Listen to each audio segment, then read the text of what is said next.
Questions are being raised about the killing of 21 police officers in an ambush in Kapedo at the border of Turkana and Baringo counties. And as KTN's Ian Wafula now takes a look at the origin of this latest spat of violence among communities for whom peace coexistence remains a mirage.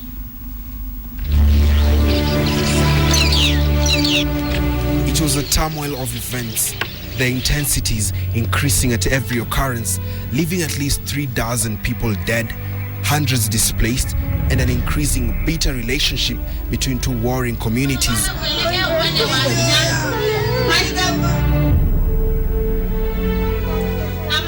Prompting the most powerful man in Kenya to make an unprecedented visit to the area. But the chronology of events brings to the fore some of the underlying issues that have been overlooked. Munyapo's Kitilit, an elder from the Pokot community, is a disturbed man. Just like any other day, he had sent his son to Kapedo, the nearest town to his home. Unknown to him, this would be the last time he would ever see him.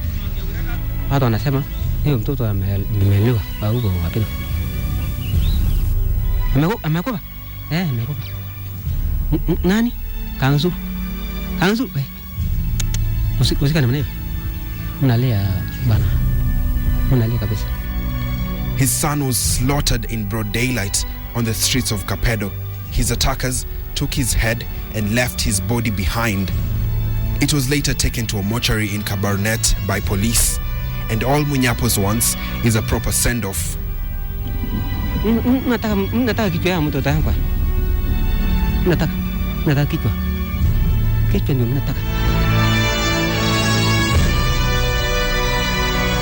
The alleged actions by the men from the Turkana community in Kapedo are said to have fueled the recent conflict between the two communities, a conflict that has lasted for years now. Hiyo mtoto hata mimi amekaa kama mimi hiyo mtoto. Na mwili yake yote ni mimi kuona ni mimi. From the burning of the van transporting KCSE papers, followed by the killing of 3 GSC officers and 2 civilians on their way to Kapedo, leaders Asman Kamama and John Lonyangapo held a meeting with a section of Pokot community. The brutal beheading of Munyapo's son was still bitter in their minds. The possible involvement of security apparatus in the attacks also came up. The administration police officers in tightening security in the area were allegedly working hand in hand with Kenya police reservists from the Turkana community. Home guards kutoka Turkana, hawa ni wanatoka Manyata ya Turkana. Hawatoki kwa kambi ya serikali. Hawa ni partisan, ni watu wanafanya interest yao kama community. Ni kama sasa kuleta, naona Turkana vile wamechoma hapa, hii KPR. Wanataka kuleta mpaka kutoka Kapedo mpaka hapa. Ajabu ni kwamba hakuna KPR yenye iko tayari hata mmoja, watu 1136. Hakuna local police reservice yenye nalala na nyinyi, hakuna. Lakini wale wa ndugu zenu wako na bunduki ya serikali zaidi ya 400. But while that was happening, Kapedo, the small town at Baringo, Turkana county borders, was choking. Hardly any movement to and from the county by the residents. Majority of them from the Turkana community were running short of food and water supplies. Those who were caught outside the town were murdered. Hii vita vile ijaanza kwa niaba ya mbuzi ama ya wanyama. Sisi tunauawa kama wanyama tu ya porini. Na sasa vile tunauawa hivi, barabara yote imefungwa. Sasa vile tumefungiwa kwa hii center, tumefungiwa kwa sababu gani? Kwa sababu ya siasa. The residents here staunchly believe Kapedo lies in Turkana County, regardless of the fact that the county headquarters is in Lodwar, which is about 320 kilometers away. While the surrounding Pokot community claims the town is in Baringo County. Tutakufia hapa kama ni wameamua sisi tukufu. Sisi hatuna haja kama askari wameuawa, hata sisi tutakubali kukufa, lakini hatutoki kwa hii Kapedo. Hapa ni Turkana, hatuwezi toka kwa hapa. Hapa ni kwetu. Nimesaliwa hapa. tumeza mamangu aliuawa juzi wakamsika hapa, na mimi pia nitakufa ni siku hapa, siwezi sikua malingine. Kile matumizi ya serikali yote tunapata kwa Turkana County, hakuna ile tunapata Baringo. Ni barabara tu ametukataza kwenda, hata sasa ni shida hapa njaa. Hata ukiingia sasa kunywa chai ni turungi. Ametukataza kwenda market, kwenda kununua chakula. Tukienda magari askari inapigwa kwa sababu ndio inatusaidia. By this time, Inspector General of Police David Kimayo had toured the area. He held a baraza in Chemolingot Center, which is 40 kilometers away from the bone of contention, Kapedo.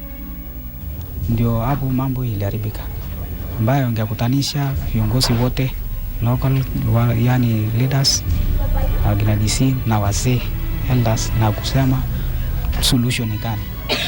Mambo ikakuwa hata wale wakiona mtu tunapiga risasi. It wasn't until the 31st of October 2014 when suspected Pokot bandits ambushed and killed 19 administration police and 3 civilians who were on their way to tow the police vehicle that had been burnt with KCSE papers that the magnitude of the conflict got the government and indeed the nation's full attention. The officers had sent a distress call during the ambush, but no reinforcement was sent their way. Eric Mugendi, one of the 2 survivors of the ambush, was rescued from the scene about 27 hours later. Lucky to be alive, a bullet missed his face by a whisker, while another hit him on his hand. Mimi tu nilitake cover tu. Ni bahati ya Mungu yani. Siwezi sema ati nijisaidia.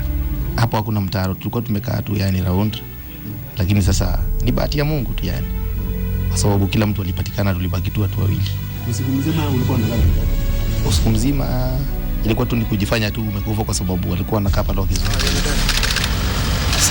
Hours later, President Uhuru Kenyatta toured the area, held separate meetings with both Pokot and Turkana communities.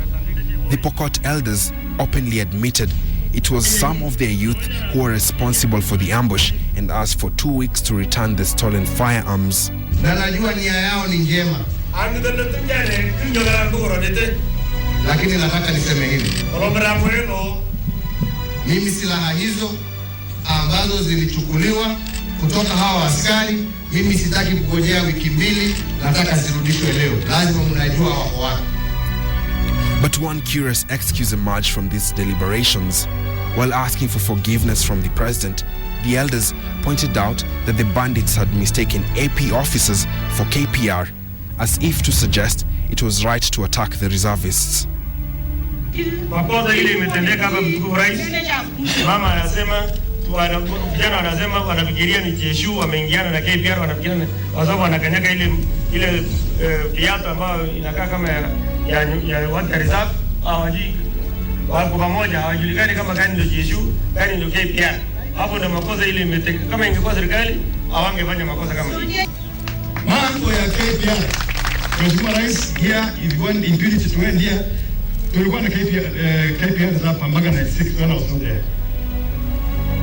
Zikatolewa, yule mtu alitoa KPR hapa 96 ndio ameleta hii. Kama mtu ni KPR, kama yeye ni askari, hata kama mimi mama wangu, niko na maisha nilipatiwa na Mungu, na haifai mtu atoe maisha ya mwingine. Hawa watu sio enemy, hawa makundi tu, hawa ni ndugu zenu.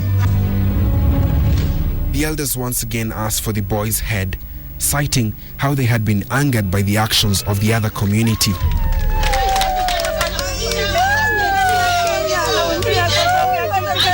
Meanwhile, at the Turkana meeting in Kapedo, the residents cried for ownership of their town, saying they had been threatened to leave the area and asked for proper boundary lines. Mimi sitambui kabila, mimi natambua Mkenya.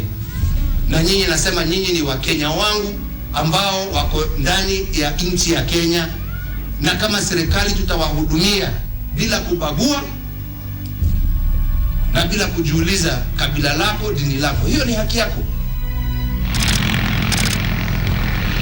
The coming week would see KDF move into Kapedo for a disarmament operation after the one-day ultimatum by the president had elapsed. But even this action was cause for debate over whether this show of might would yield results. But this did not stop the operation from going on.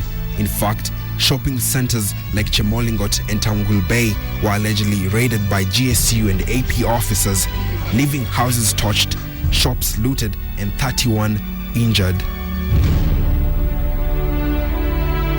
Puzzling the residents even more, as they claimed they hardly knew what was happening in Kapedo, let alone where the firearms were. Chemolingot town, for instance, is 40 kilometers from Kapedo and is also the last town with any communication network. Walikuwa wanachapa mtu akiwaambia wapi fulani wanatacha watu wenye waliuliwa, wanachapa anaambia wapi fulani wanakanyaga wanakanyaga na alafu baada ya kuacha mtu akakuja kwa mlango yetu wanakonga mlango ni Juma ifunguki, wakakuja kwa dirisha kutingisa dirisha hivi imekuwa ngumu, wakakonga vioo yote, tukienda kuangalia sasa hivi vioo imejaa chini, imejaa nyumba. The Kapedo boundary has been a dispute for years now. Both communities in the area remain armed. Schools and healthcare facilities are scarce. Banditry continues to grow in popularity by the day. The firearms surrendered were without ammunition, and the Munyapo's family have until now not been able to bury their son. Until such a time when closure to some of the issues in the communities is sought, what we are looking at is the endless push and pull cycle it has been. Ian Wafula, KTN.